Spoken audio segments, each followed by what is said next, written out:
नमस्कार, आपके साथ मैं हूं अंजलि सिंह। हमारे खास कार्यक्रम सेहतनामा में आपका स्वागत है।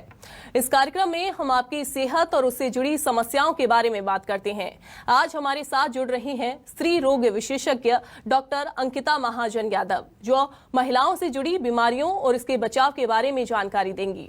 डॉक्टर हमारे साथ जुड़ गए हैं। डॉक्टर अंकिता, बहुत स्वागत है आपका न्यूज 24 मध्य प्रदेश छत्तीसगढ़ पर।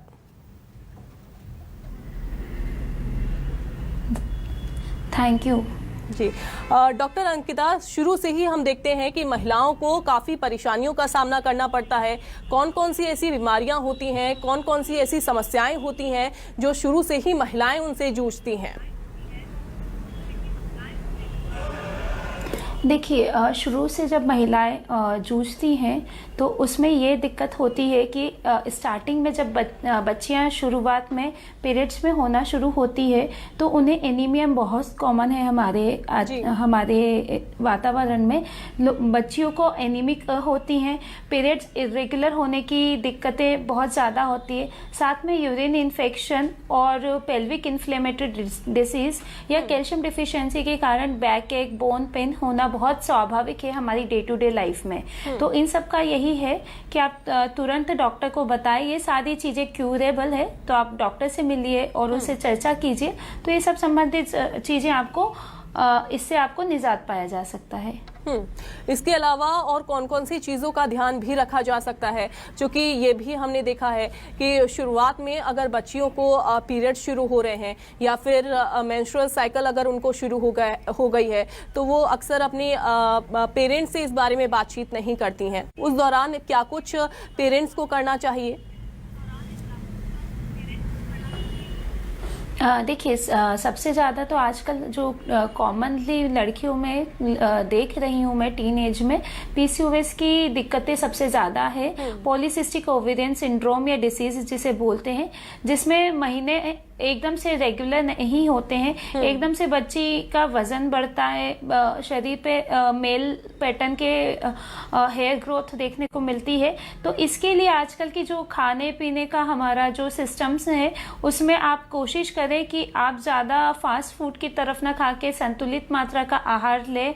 आप बराबर अपनी एक्सरसाइज कीजिए, अपने उम्र के हिसाब से और हाइट के हिसाब से वेट को उस लिमिट में रखिए। आपका वेट एकदम से कम या ज़्यादा फ्लक्चुएट नहीं होना चाहिए। बराबर मात्रा में अपने आप को डिहाइड्रेट कीजिए और माता पिता को भी ये ध्यान देना चाहिए साथ में कि बच्चे बराबर से मेंसेस उनके हो रहे हैं कि नहीं हो रहे हैं। अगर इरेगुलर ब्लीडिंग है तो तुरंत गायनेक को दिखाएं, ज्यादा ब्लीडिंग है तो भी तुरंत गायनेक को दिखाएं। बराबर से महीने तो आते पर ज्यादा ब्लीडिंग होती है, उससे कई बार जो टीन एज की लड़कियां हैं, जो स्कूल गोइंग गर्ल्स है, उनमें एनीमिया हो जाता है, जिससे बच्चियां पढ़ाई में ध्यान नहीं कर पाती, कॉन्सेंट्रेट नहीं कर पाती हैं, वीकनेस लगता है, फटीगेबिलिटी लगता है और कंसंट्रेशन नहीं कर पाती है। तो ये सारी चीजें टीनेज की लड़कियों को एवं उनके पेरेंट्स को जरूर ध्यान में रखना चाहिए। डॉक्टर अंकिता, अगर पीसीओडी की परेशानी अगर किसी महिला को हो रही है, बच्ची में अगर इस तरीके की परेशानी अगर देखने को मिल रही है तो क्या करना चाहिए, कैसे इससे निजात पाई जा सकती है? और साथ ही मेरा सवाल ये भी है कि क्या इसके भी कोई लक्षण या सिम्टम्स देखने को मिलते हैं? देखिए, पीसीओडी जो बीमारी है वो बहुत ही कॉमन है। इसके कॉमन सिम्टम्स ये होंगे कि बच्चियों का जो मेंसेस है वो प्रॉपर 1 महीने की साइकिल ना होके 1, 1.5 महीने, 2 महीने, 3 महीने में पीरियड नहीं आएंगे। 3-3, 4-4 महीने की इरेगुलर साइकिल होगी। जब साइकिल होगी तो उसमें बहुत कम ब्लीडिंग होगी। दूसरी चीज, एकदम से बच्चों के वेट में बहुत फ्लक्चुएशन दिखेगा, एकदम से सिग्निफिकेंट अमाउंट ऑफ वेट बच्चियां इसमें बढ़ जाता है वेट। इसके साथ ही साथ बच्चियों को चेहरे पे पिंपल्स होना बहुत कॉमन है। इसके साथ ही साथ जो हमने बात की मेल पैटर्न हेयर्स, जैसे चिन पे या जो अपर लिप वाला एरिया है, मूंछों वाला जिसे बोलते हैं, उसमें मेल पैटर्न हेयर या कोर्स टाइप के हेयर लड़कियों के हेयर मुलायम होते हैं, अन्य बॉडी के भी, वो ना हो कि लड़कों जैसे कड़क बाल आना, ये सब सिम्टम्स होते हैं पीसीओएस के। इससे निजात पाने के लिए तो सबसे पहले मैं यही एडवाइस करूंगी कि आप अपना वेट जो है फ्लक्चुएट ना होने दे, क्योंकि ये खाने पीने से ज़्यादा दिक्कत होती है। इसमें इंसुलिन रेजिस्टेंस होता है, मतलब अगर आप मोटे हो रहे हैं और खासकर एब्डोमिनल सर्कमफेरेंस से बढ़ रहे हैं तो इसमें एक हार्मोन निकलता है इंसुलिन, उसका रेजिस्टेंस पैदा हो जाता है फैट सेल में। तो आप अपना वेट बराबर से बढ़ने ना दे। और अगर आपका बड़ा भी है और आप पीसीओएस की अर्ली पेशेंट है तो कम से कम अपना वेट कंट्रोल कीजिए कि आपका वेट बढ़े ना, और उसे कम करने की कोशिश कीजिए ताकि आप इसे जल्दी जल्दी निजात पा सके। और बाकी सारी चीज़ों के लिए तो टेबलेट्स, हार्मोनल पिल्स हम देते ही हैं। अगर पर उसके साथ ही अगर नेचुरली उन्हें करना है तो नेचुरली आप वेट रिडक्शन पे आप ज़्यादा ध्यान दीजिए। आपने नेचुरली अगर बात की है तो मैं सबसे ज्यादा खाने पीने की और डाइट की ही बात करूंगी। कैसे उस बारे में ध्यान रखा जाए कि नेचुरली इस बारे में फोकस ज्यादा हो सके? देखिए, नेचुरली अगर आप खाने की बात करें तो मैं खाने के बारे में यही बोलूँगी बच्चियों को कि कम से कम आप बाहर का जो आजकल जो घी एकदम तेल में फूड होता है वो ना ले। आप बराबर मात्रा में दाल, चावल, सब्जी, रोटी पूरा खाए, सैलेड ले, अंकुरित मात्रा लीजिए, सीजनल फ्रूट लीजिए, अच्छा पानी पीजिए। और अपने वेट के लिए खान पीन के साथ साथ आप कई बार मेटाबॉलिज्म किसी पेशेंट्स का अच्छा नहीं होता है तो खाने पीने में कंट्रोल करने से भी वेट रिड्यूस नहीं होता है। तो आप उस मेटाबॉलिज्म मेंटेन करने के लिए कम से कम कुछ डेली एक्सरसाइजेज जरूर कीजिए अगर आपका मेटाबॉलिज्म उस तरह का है। तो इन सब चीजों का आप ध्यान रखिए और पानी की मात्रा, अपने आप को हाइड्रेट प्रॉपरली कीजिए, नहीं तो कई बार इन्फेक्शंस के भी चांसेस होते हैं जो। और पीसीओएस वाले बच्चियों को तो मैं स्पेशली बोलूंगी कि आप कम से कम भी अगर आपका फ्लक्चुएट वेट हो रहा है, फ्लक्चुएट वेट में आपका अगर 6 मंथ में 5 kg गेन हो रहा है, दैट मीन्स आपको ये अलार्मिंग साइन है। आपको अपने वेट रिडक्शन पे ज्यादा फोकस करना पड़ेगा उस टाइम पे। जी डॉक्टर अंकिता, प्रेगनेंसी की हम बात कर लेते हैं। प्रेगनेंसी के शुरुआती दौर में महिलाओं को किन किन परेशानियों का सामना करना पड़ सकता है? क्या क्या ऐसी प्रॉब्लम्स होती हैं जिनको फेस करती हैं महिलाएं? देखिए, शुरुआती दौर में हम बात करें तो मैं पहले 3 महीनों की बात करूंगी जो सबसे ज्यादा कठिन स्टेज होती है प्रेगनेंसी की, क्योंकि इस टाइम पे अगर कोई पहला बच्चे हो रहा है जिसको, उसके लिए नया एक्सपीरियंस होता है कि कैसे होगा, क्या खाएंगे, है ना। और एकदम से हार्मोनल चेंजेस होने लगते हैं बॉडी में। बच्चा ठहरता है वैसे ही बॉडी एक बीटा एससीजी का हार्मोन सिक्रेट करती है। तो उसके कारण महिलाओं को मॉर्निंग सिकनेस होना, वॉमिटिंग होना, एक्सेसिव वॉमिटिंग होना, कॉन्स्टिपेशन रहना और चिड़चिड़ाहट होना, कुछ खाने में अच्छा नहीं लगना, या जो खाती है वो पूरा ही बाहर हो जाना, ये सारी कॉमन चीजें हैं। तो इसके लिए आप बराबर डॉक्टर से मिलिए। कुछ देखिए, सभी महिलाओं में वॉमिटिंग या मॉर्निंग सिकनेस का होता है, पर ये पर्सन टू पर्सन वेरी करता है। किसी को बहुत ज्यादा एक्सेसिव वॉमिटिंग रहती, कई बार किसी महिलाओं को ये वॉमिटिंग 3 महीने तक से ज्यादा लेके 9 महीने तक एक्सटेंड करती है। और किन्हीं महिलाओं में फर्स्ट 3 मंथ 12 वीक के आफ्टर वो रिजॉल्व हो जाती है। और किसी महिलाओं में कभी कभार ही वॉमिटिंग की शिकायत है। तो ये बॉडी टू बॉडी होता है। पर एक मॉर्निंग सिकनेस और वॉमिटिंग की कंप्लेन होता है, महिलाओं में रहती है, ऐसा है। जी, बाकी और कौन सी परेशानियों का सामना करना पड़ सकता है? किन बातों का ध्यान रखें पहले शुरुआती 3 मंथ्स में? देखिए, पहले शुरुआती 3 मंथ में आप तो पहले पानी का, हाइड्रेशन का बहुत ध्यान रखिए। दूसरी चीज, आप खाने पीने का जो भी ले रहे हैं बराबर मात्रा में सीजनल लीजिए। ऐसा कुछ मत खाइए जो आपकी बॉडी को सूट नहीं करता है। जैसे काफी लोग बोलते हैं कि कुछ गर्म खा लेने से अबॉर्शंस हो जाते हैं, जैसे मेथी दाना हो गया या पपीता खा लिया। तो आप कम से कम इन चीजों का ध्यान रखिए। हाई हील्स आप मत पहनिए, क्योंकि कई बार हाई हील्स पहनने से आपका ब्लड फ्लो, पैरों में सर्कुलेशन इतना नहीं होता है और या गिरने के चांसेस भी बनते हैं, तो अबॉर्शन होने के चांसेस होते हैं। और डाई का इस्तेमाल, मैं बोलूंगी डाई का इस्तेमाल ना कीजिए। कई बार जो ये डाई होती हैं, इनमें कुछ ऐसी चीजें होती है जो बच्चे को नुकसान कर सकती है। तो आप पहले 3 महीने अवॉइड कीजिए, आप ट्रैवलिंग अवॉइड कीजिए जिससे आपको कहीं पे भी झटका ना लगे, जिससे ब्लीडिंग शुरू हो, क्योंकि पहले 3 महीने बच्चा पूरा तरीके से बन रहा होता है और प्लासेंटेशन हो रहा होता है। तो इस टाइम पे आपको काफी चीजों का ध्यान रखना है। डॉक्टर अंकिता, एक और चीज कही जाती है कि अगर कम उम्र में अगर शादी हो और उस दौरान अगर बच्चा होने के चांसेस होते हैं तो भी मिसकैरेज होने के भी चांसेस बढ़ जाते हैं, क्या ये भी कोई धारणा है?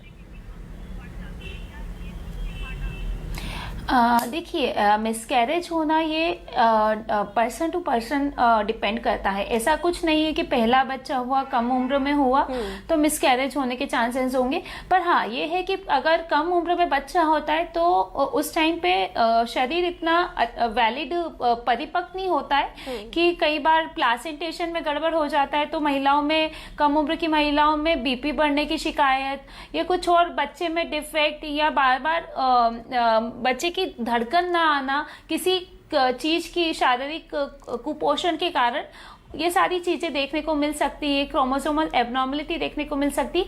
पर ऐसा जरूरी नहीं है कि कम उम्र में मिसकैरेज ज्यादा होते हैं या किसी उम्र में नहीं होते।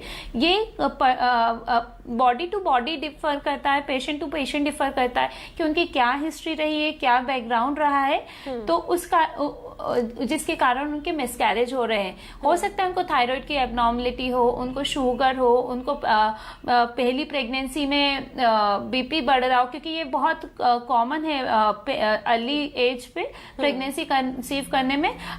जो प्लासेंटा है उतना अच्छा नहीं बन पाता है, तो कई बार हाइपरटेंशन पहली प्रेगनेंसी में होते हैं। जी डॉक्टर अंकिता, आफ्टर 4 मंथ की अगर बात करें प्रेगनेंसी में, तो आफ्टर 4 मंथ किन किन बातों का ध्यान रखा जा सकता है? अगर वेट बहुत ज्यादा पुट ऑन हो रहा है तो कैसे उसको कंट्रोल किया जा सकता है? बच्चे की सेहत, चूंकि उस दौरान बच्चा डेवलप होना शुरू होता है, तो बच्चे की जब डेवलपमेंट शुरू होती है तो किन बातों का ध्यान रखा जाए? देखिए, पहले 4 के बाद मैं बात करूंगी। सबसे पहले आप 2 टिटनस के डोज लगवाइए, इवन आप कोविड वैक्सीन भी लगवाइए, क्योंकि प्रेगनेंसी में गाइडलाइंस आ चुकी है कि कोरोना का वैक्सीन प्रेगनेंसी में लगाया जा सकता है। तो जिन्होंने नहीं लगवाया है या पहला डोज लगवाया है, दूसरा नहीं लगवाया है, वो जाके अपना कोरोना का टीकाकरण करवाए। फिर उसके बाद बात आती है 20 वीक्स पे कि क्या क्या करना चाहिए, क्या नहीं करना चाहिए। तो उसमें यह है कि आपको अपना टारगेट स्कैन जरूर करना चाहिए। इस टाइम पे ऐसा होता है कि आप पहली बार बच्चे के मूवमेंट फील करते हैं, तो आपको ध्यान रखना चाहिए आपका बच्चा 10 से 12 बार घूमता हो। और इसके साथ ही ये ध्यान रखना चाहिए कि आप बराबर से अपने डॉक्टर के पास विजिट के लिए जाएं और अपने खाने में सारी चीज़ों का पालन करें कि इसके बाद, क्योंकि बॉडी में आयरन डिफिशिएंसी, एनीमिया और सारी चीज़ें होने की ज़्यादा तकलीफ होती है, तो अपने खाने में आयरन ऐड ऑन कीजिए। और बराबर से जो स्कैन डॉक्टर बोल रहे हैं वो आप कराइए और सुनिश्चित कीजिए कि आपकी प्रेगनेंसी एकदम नॉर्मल हेल्दी हो, तो इसमें कोई दिक्कत नहीं होती है। आप आराम से अपनी एंजॉय कर पाएंगे प्रेगनेंसी। जी डॉक्टर अंकिता, कितने टाइम में टेस्ट करवाते रहना है? कितने टाइम में सोनोग्राफी करवानी है? कितने टाइम में कितने मंथ बाद अल्ट्रासाउंड करवाना है? देखिए, जैसे ही आप सबसे पहले डॉक्टर के पास जाते हैं, अगर आपकी प्रेगनेंसी 8 वीक यानी 2 मंथ की है तो एक स्कैन आपको करवा लेना चाहिए। ये बहुत ना तो जल्दी होता है ना बहुत लेट होता है। तो इस स्कैन में आपको बच्चे की हार्ट बीट पता चल जाती है और इस स्कैन से ये भी पता चल जाता है कि बच्चे की आगे चल के एग्जैक्टली डिलीवरी डेट क्या है, जो कभी चेंज नहीं होती है। और दूसरी चीज ये है कि ये स्कैन से ये भी पता चलता है कि आपको बच्चादानी में ही गर्भ ठहरा है, कहीं बच्चादानी के बाहर तो नहीं ठहरा है। कभी आपने सुना होगा कि बच्चादानी के बाहर ठहरा है, नली में ठहरा है, तो उसका ऑपरेशन करना पड़ेगा या उसको निकालना पड़ेगा, नहीं तो मरीज क्या दिक्कत हो सकती है। तो ये स्कैन से बेसिक चीजें पता चलती है। दूसरा जो इम्पोर्टेंट स्कैन है वो होता है एंटी स्कैन। इस स्कैन में हम जो कम से कम 30 या 35 साल की उम्र की महिलाएं होती हैं उनको अवश्य हम रिकमेंड करते हैं कि ये स्कैन कराएं। इसमें जो हम ट्रांसल्यूसेंसी की थिकनेस देखते हैं इससे ये पता चलता है कि आपके बच्चे में किसी भी जन्मजात कोई गंभीर बीमारी होने के चांसेस तो नहीं है जो जन्मजात होती है, क्योंकि 35 साल के बाद क्या होता है कि महिलाओं का शरीर बहुत बूढ़ा होने लगता है, तो oocyte जो होते हैं यानी अंडे जो होते हैं वो ओल्ड होने लगते हैं, तो वो अच्छी क्वालिटी के बच्चे नहीं दे पाते, तो कई बार जन्मजात विकृति उससे संबंधित होती है, तो एंटी स्कैन कराना जरूरी है। उसके बाद एक 5वें महीने में सबसे बड़ी सोनोग्राफी होती है टारगेट स्कैन। जैसे हमारी बॉडी का फुल चेकअप होता है ऐसे ही उस सोनोग्राफी में बच्चे के सारे अंग देखे जाते हैं, किडनी, लीवर, लंग्स और ब्रेन और सारी मांसपेशियां वगैरह कि बच्चा प्रॉपर डेवलप है, कहीं कोई डिफेक्ट तो नहीं है। अगर कोई डिफेक्ट है तो डॉक्टर आपको फिर वो बच्चा गिराने की अनुमति दे सकते हैं लीगली। अगर कोई दिक्कत नहीं है या छोटी मोटी दिक्कत है तो वो उस टाइम पे हम प्रेगनेंसी के टाइम पे उस चीज को हम पहले से पीडियाट्रिशियन को बता के उनको उसी टाइम रिजॉल्व करवा सकते हैं। जैसे कुछ चीजें होती है जो टारगेट में पता चलती है पर बहुत ज्यादा बड़ी नहीं होती है, या डिलीवरी के बाद बच्चे में अगर सर्जरी या मेडिसिन से बच्चे को ठीक रिकवर कर जाती है तो वो सारी चीजें उसमें पता चलती है। और चौथी में सोनोग्राफी बोलूंगी ऑब्जर्वेजी कलर डॉपलर। कलर डॉपलर में एक ऐसी सोनोग्राफी है जिसमें हम देखते हैं कि बच्चा, ये होती है 7वें से 8वें महीने के बीच में। इसमें आवल मतलब बच्चे का प्लासेंटा पूरी तरह बन जाता है जिससे बच्चे को खून मिलता है। तो इसमें हम ये देखते हैं कि बच्चे को बराबर से आवल से खून, प्लासेंटा से बच्चे को बराबर खून मिल रहा है कि नहीं। अगर बराबर मिलता है तो फिर हम उसका अच्छा लॉन्ग नॉर्मल डिलीवरी के लिए हम ट्राई कर सकते हैं। पर अगर उस कलर डॉपलर में कुछ भी इनसफिशिएंसी आती है, मतलब प्लासेंटा से बच्चे को खून नहीं मिलता है, तो फिर वो इंडिकेशन होता है कि हमें बच्चे को या तो जल्दी टर्मिनेट करना पड़ेगा या फिर सिजेरियन डिलीवरी करनी पड़ेगी। इसके बाद सबसे आखिरी की होती 9वें महीने की सोनोग्राफी, जिसमें हम ये देखते हैं बच्चे का प्रेजेंटेशन क्या है और पानी की कमी तो नहीं है, ये सारी चीजें हम देखते हैं। तो ये कम से कम मिनिमम 5 सोनोग्राफी होती है जो मिनिमम कराना चाहिए। इसके अलावा ज्यादा सोनोग्राफी या कम भी हो सकती है, वो डिपेंड करता है आपका कैसा ज्यादा बैकग्राउंड है, डॉक्टर को क्या लगता है। कई बार क्या होता है 8वें महीने में ही बच्चे के आसपास पानी की कमी हो जाती है तो फिर हमको रेगुलर मॉनिटरिंग के लिए भी लगती है, तो वो डिपेंड करता है आपकी कंडीशन पर ये 5 बेसिक सोनोग्राफी है जो हर गायनेकोलॉजिस्ट प्रिस्क्राइब करती हैं। जी डॉक्टर अंकिता, ये भी देखा गया है कि कई बार अगर माँ को जैसे शुगर है या फिर डायबिटीज है, माइग्रेन या कोई अन्य बीमारी है, तो बच्चे को भी इस तरीके की बीमारियां जो हैं वो जेनेटिक हो जाती हैं, या फिर कोई अन्य बीमारी के साथ बच्चा पैदा होता है। कौन से केसेस में वो ये सारी चीजें होती हैं? देखिए, अगर माँ को कोई बीमारी है तो बच्चे को होने कुछ बीमारियां जन्मजात हो जाती हैं। इनमें से जो आप बता रहे हैं उसमें से डायबिटीज आती है। डायबिटीज बच्चे को हो सकती है क्योंकि ये जेनेटिक है। थायराइड बच्चे को हो सकता है ना। और इसके अलावा जैसे माइग्रेन और ये कुछ अन्य बीमारियां हैं तो ये जेनेटिकली नहीं होती हैं, ये इनके कुछ प्री डिस्पोजिंग फैक्टर होते हैं और कुछ कॉजेस होते हैं जो बच्चे को होने के बाद होता है। तो ये जेनेटिक बीमारियों में ये है। और एक कुछ जन्मजात विकृति होती है जैसे डाउन सिंड्रोम, टर्नर सिंड्रोम या क्लाइनफिल्टर सिंड्रोम। तो ये तो जब बच्चा बनता है या माँ बाप के क्रोमोसोम आपस में एक दूसरे को ट्रांसफर होते हैं, उस टाइम पे अगर कुछ डिफेक्ट रह जाता है तो बच्चों में कंजेनाइटल या एबनॉर्मलिटी देखी जाती है, जिसके कारण कई बार ट्रांसजेंडर जो होते हैं बच्चे वो होते हैं। ट्रांसजेंडर या कोई मेंटली रिटार्डेड अगर बच्चे होते हैं। क्या इसको रोका जा सकता है? जैसे अभी डायबिटीज की हम बात कर रहे थे, थायराइड की आपने बात की कि ये जेनेटिक होती है, क्या इसको रोक सकते हैं? देखिए, जेनेटिक बीमारियां तो नहीं रोकी जा सकती, पर हाँ इसका क्योर है। अगर माँ बराबर से डायबिटीज की दवाई ले या जो भी है, पर अगर बच्चे में वो जेनेटिकली आ रही है तो उसको रोका नहीं जा सकता है। पर हाँ, अगर हमें लग रहा है बच्चे में कोई कंजेनाइटल डिफेक्ट है या कंजेनाइटल बीमारी है तो उसको टर्मिनेट जरूर हम कर सकते हैं कि लाइफ लॉन्ग इतना सफर करने से ज्यादा बेटर है कि बच्चे को सही टाइम पे डायग्नोज करके टर्मिनेट कर दिया जाए, ताकि जो आगे वाले जो बनने वाले जो पेरेंट्स है उनको जिंदगी भर की मानसिक तनाव ना रहे और नेक्स्ट टाइम पे वो एक अच्छा हेल्दी बेबी कंसीव कर सके। इसीलिए जो टेस्ट होते हैं वो इसीलिए होते हैं। कई बार क्रोमोसोम टेस्ट भी कराना पड़ता है एमिनोसेंटेसिस से, तो ये जानने के लिए कि कोई दिक्कत तो नहीं है। वो भी हाई रिस्क पेशेंट्स में जिनमें ऐसी हिस्ट्री रही हो, जिनकी उम्र बहुत ज्यादा हो, 35 साल के बाद पहला बच्चा कंसीव कर रही हो, या 35 साल के बाद बहुत मुश्किल से इनफर्टिलिटी का ट्रीटमेंट लेके जिन्होंने कंसीव किया हो, या किसी की फैमिली में ऐसी हिस्ट्री रही हो, तो उन पेशेंट को ओव्यूलेशन की जरूरत पड़ती है और टर्मिनेशन की भी जरूरत पड़ सकती है। जी जी बिल्कुल। मैं एक और चीज़ आपसे जानना चाहूँगी कि नॉर्मल डिलीवरी और उसके बाद ऑपरेशनल अगर डिलीवरी होती है तो किन बातों का ध्यान महिलाएं रख सकती हैं, किन किन चीज़ों से परहेज कर सकती हैं और डाइट कैसी उनको लेनी चाहिए? देखिए, जो नॉर्मल डिलीवरी होती है उसमें हम कोई एब्डोमिनल मतलब हम नॉर्मल डिलीवरी में नीचे के रास्ते बच्चा आता है, सब कुछ नेचुरली होता है।